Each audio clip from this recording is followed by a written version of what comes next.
केंद्रीय निवडणूक आयोगाकडून विधानसभा निवडणुकांची घोषणा। आसाम, केरळ, पुदुच्चेरीत 9 एप्रिलला तर तामिळनाडूत 23 एप्रिलला मतदान। पश्चिम बंगालमध्ये 23 आणि 29 एप्रिलला निवडणूक। 4 मे रोजी मतमोजणी।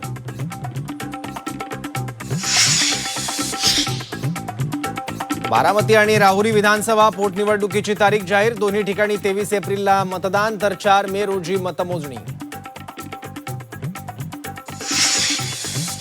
बारामती विधानसभा पोटनिवडणूक बिनविरोधच होणार। राष्ट्रवादी काँग्रेस शरदचंद्र पवार पक्ष पोटनिवडणूक लढणार नसल्याची सूत्रांची माहिती।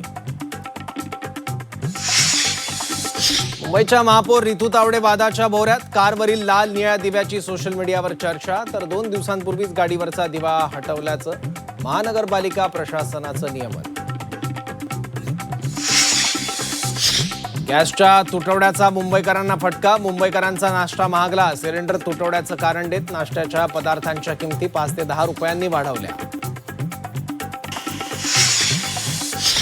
नाशिकमध्ये गॅस टंचाईमुळे लाकडांची मागणी वाढली। 40 ते 50% मागणी वाढल्यानं दरातही वाढ।